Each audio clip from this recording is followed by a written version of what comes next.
जय माता दी दोस्तों, आप सभी को शारदीय नवरात्र की बहुत बहुत शुभकामनाएं। आज इस वीडियो में हम आपके लिए लेकर आए हैं माँ महागौरी की व्रत कथा। शारदीय नवरात्र अब अंतिम पड़ाव पर पहुंच चुका है। नवरात्र के 8वें दिन माँ दुर्गा की 8वें स्वरूप महागौरी की पूजा की जाती है। 8वें दिन महागौरी की पूजा देवी के मूल भाव को दर्शाता है। देवी भागवत पुराण के अनुसार माँ के 9 रूप और 10 महाविधाएं सभी आदि शक्ति के अंश और स्वरूप हैं, लेकिन भगवान शिव के साथ उनकी अर्धांगिनी के रूप में महागौरी सदैव विराजमान रहती हैं। इनकी शक्ति अमोघ और संग फलदायिनी ही है। नवरात्र की अष्टमी तिथि को विशेष महत्व रखती है, क्योंकि कई लोग इस दिन कन्या पूजन कर अपना व्रत खोलते हैं।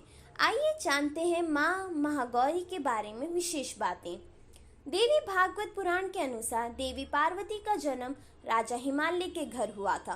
देवी पार्वती को मात्र 8 वर्ष की उम्र में अपने पूर्व जन्म की घटनाओं का आभास हो गया था और तब से ही उन्होंने भगवान शिव को पति रूप में प्राप्त करने के लिए तपस्या शुरू कर दी थी। अपनी तपस्या के दौरान माता केवल कंद मूल फल और पत्तों का आहार करती थी। बाद में माता ने केवल वायु पीकर तप करना आरंभ कर दिया। तपस्या से देवी पार्वती को महान गौरव प्राप्त हुआ था, इसलिए उनका नाम महागौरी पड़ा। इस दिन दुर्गा सप्तशती के मध्यम चरित्र का पाठ करना विशेष फलदायी माना जाता है। माता की तपस्या की प्रसन्न होकर भगवान शिव ने उनसे गंगा स्नान करने के लिए कहा।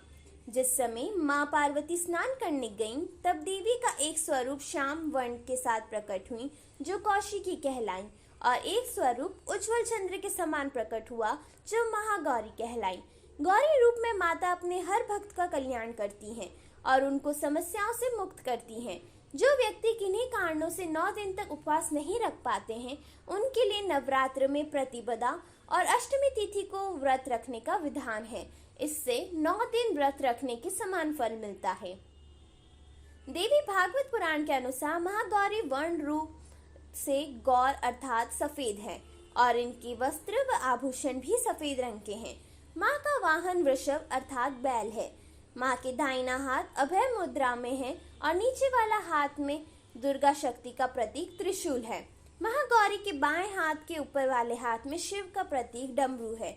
डमरू धारण करने के कारण इन्हें शिवा भी कहा जाता है। माँ के नीचे वाले हाथ अपने भक्तों को अभय देते हुए वर मुद्रा में है। माता का यह रूप शांत मुद्रा में ही दृष्टिगत है। इनकी पूजा करने से सभी पापों का नष्ट होता है। देवी भागवत पुराण के अनुसार नवरात्र की अष्टमी तिथि को माँ को नारियल का भोग लगाने की परंपरा है। भोग लगाने के बाद नारियल को या तो ब्राह्मण को दे दें, अन्यथा प्रसाद रूप में वितरण कर दें। जो भक्त आज के दिन कन्या पूजन करते हैं, वह हलवा पूरी सब्जी और काले चने का प्रसाद विशेष रूप से बनाते हैं। महागौरी को गायन और संगीत अति प्रिय है। भक्तों को पूजा करते समय गुलाबी रंग के वस्त्र पहनना चाहिए। गुलाबी रंग प्रेम का प्रतीक है। एक परिवार को प्रेम के धागों से ही गूंथ कर रखा जा सकता है, इसलिए नवरात्र की अष्टमी को गुलाबी रंग पहनना शुभ माना जाता है। यदि आप सभी को ये कथा अच्छी लगी हो, तो ऐसी और कथाएं सुनने और जानने के लिए इस चैनल को लाइक, शेयर और सब्सक्राइब करें। जय माता दी।